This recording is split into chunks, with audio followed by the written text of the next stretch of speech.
歡迎嚟到 Sixers Station，我係台長。由96年呢76人 draft 咗 Allen Iverson 開始支持 Sixers。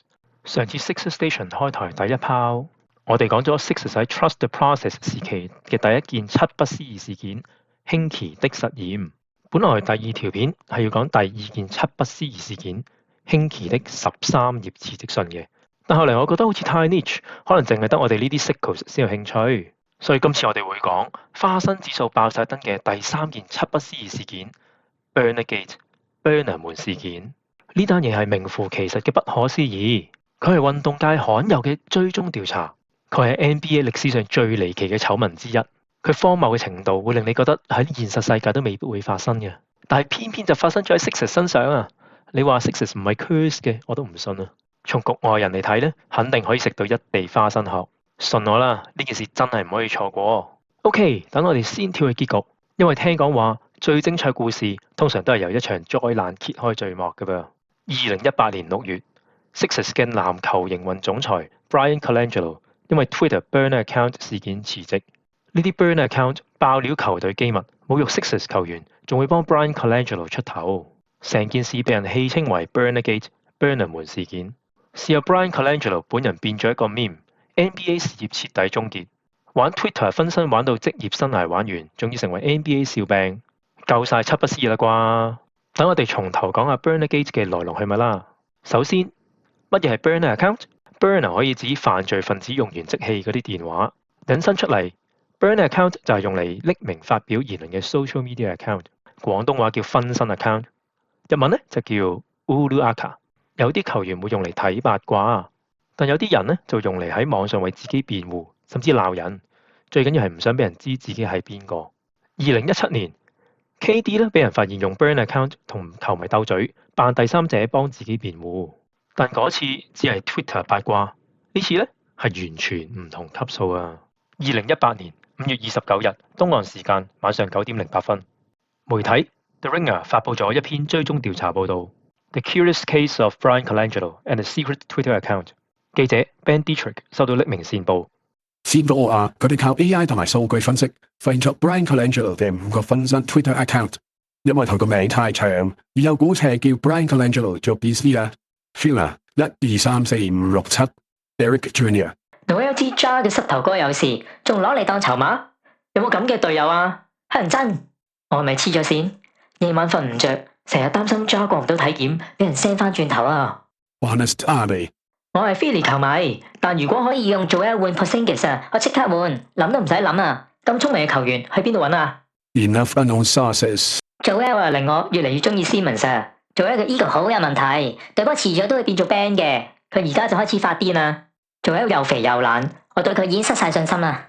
Still behind。band 比 Joel 更勁，起碼唔會成日俾啲 model 同埋 social media 影響嘛。我唔會投Joel一票，但如果有得投嘅話，我一定次次都投俾 band。Joel 真係一個自私嘅大 BB 啊！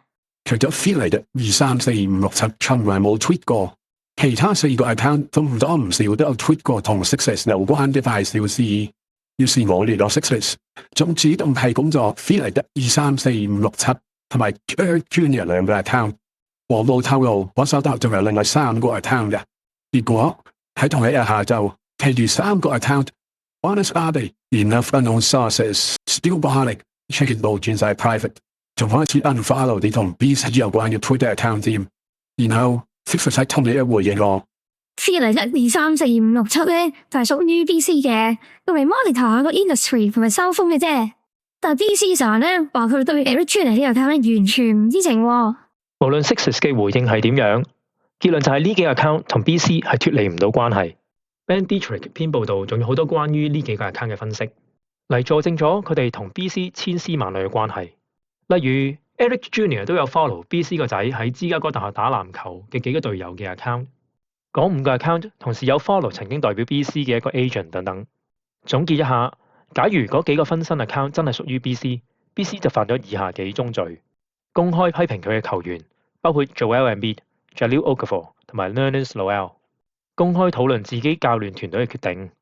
批評前 Sixers 總經理 Sam Hinkie 同多倫多速龍總裁 Masai Ujiri， 提早泄露2017年 Sixers trade 咗 No.1 pick 翻嚟。透露 Okafor 嘅非公開醫療資料，仲向媒體八卦 Embiid 同埋 Markelle Fultz 嘅私事。2018年5月29日東岸時間晚上10點45分，到 Embiid 發功啦噃，佢開始 like 啲分身 account 嘅 tweets， 同埋加入 troll 埋一份。雖然玩得好開心，但佢喺 official 聲明都加一句：如果係真嘅，就真係好衰。同一時間 Sixers 嘅 fans 都全部出動，一齊加入調查。2018年5月29日東岸時間晚上11點53分，當時仲讀緊中學嘅 Sixers Adam 諗出用 password recovery 揾出其中3個分身 account 嘅 password recovery 電話號碼都係91字尾嘅，仲有1個 account 嘅 password recovery email 係 BC 自己嘅。越嚟越多證據支持啲分身 account 同 BC 有關聯。2018年5月30日東岸時間上午8點49分 ，Sixers 發表公開聲明，話 Sixers 會展開調查。東岸時間下午5點04分 ，Sixers 網民終於將 BC 嘅老婆 Barbara Bertini 同啲分身 account 聯繫起嚟。首先 ，BC 有 alibi， 佢同 Eric Jr. 可能唔係同一個人。Sixers 網民又發現 Eric Jr. 有 follow 幾間 Barbara Bertini 有做 school board 嘅多倫多同芝加哥學校嘅 Twitter account。仲有 Barbara Bertini 嚟自意大利嘅 background， 都同啲分身為 BC 嘅衣着辯護扯上關係，但都唔夠呢個最決定性嘅證據勁。東岸時間晚上8點23分 ，Sixers 網民揾到 Barbara Bertini 嘅 email 同電話號碼都係91字尾。東岸時間晚上10點17分 ，Sixers 網民揾到除咗 Twitter 之外，喺 Discuss.com 上面都有一個分身。佢喺 Discuss.com 上面發表嘅嘢，仲詳細過喺 Twitter 上面嘅發表，認真大鑊。到呢一刻 ，BC 走唔甩都好明顯啦。成個美國都好震驚，要笑埋一份。LeBron James 都有份參一腳。Not aware. I'm not on social media right now, so I wasn't aware of that. It was his account though, right? 跟住大致上都塵埃落定啦。2018年6月4日東岸時間下午1點35分 ，Sixers 公佈請咗 Paul and Wise 律師行嚟查呢件事件。2018年6月7日東岸時間上午11點52分 ，Woj 報導 Sixers 同 Brian Colangelo 已經達成共識分手。東岸時間上午11點59分 ，Paul and Wise 律師行嘅調查結果流出，確認咗 Barbara Bertini 嘅責任。Barbara Bertini 自己承認咗啲分身係佢嘅，亦提到 Barbara Bertini 曾經 factory reset 自己部電話，影響調查。另一方面，份報告指出有確鑿證據顯示 BC 係啲 tweet 嘅球隊機密同非公開資訊嘅消息來源，認為 BC 處理呢啲敏感非公開資訊時態度草率，甚至有時候極度魯莽，冇妥善保護資料。東岸時間下午12點48分 ，BC 發表聲明。我對太太嘅行為完全唔知情，亦冇參與其中。我強烈否認任何話我有魯莽行為嘅指控。仲有踩多兩腳。我老婆只係想幫我講好説話同支持我，但係咁係一啲好唔啱嘅行為。呢啲完全係我老婆自己嘅決定，冇問過我，亦冇得過我同意。過咗6年，到今日呢單醜聞都未被人忘記。Embiid 仲經常攞 Bernagate 出嚟開玩笑。當然我哋球迷都仲會繼續講呢件事啦，因為事情仲有好多不解之謎。究竟匿名報料人 Enough Sixers 係邊個？佢嘅情報喺邊度嚟？你唔會相信係 AI 啩？如果6年前嘅 AI 有咁叻，咁應該唔止得一單咁嘅新聞。Brian Colangelo 真係唔知情？咁點解 Ben Dietrich 一問佢啲 account 就轉晒 private？Anyway。Bernagate 嘅來龍去脈就講到呢度。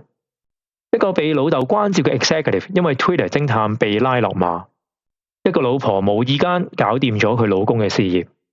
Bernagate 唔單止搞笑，仲係 Sixers 亂七八糟嘅寫照。你覺得 Bernagate 喺你嘅 NBA 災難名單排名第幾？歡迎喺 comment 度留低講下你嘅睇法。如果你中意呢次深入嘅分析，記得 click like、subscribe 同埋着埋啲 notification 啦。呢度係 Sixers Station，下次再見，拜拜。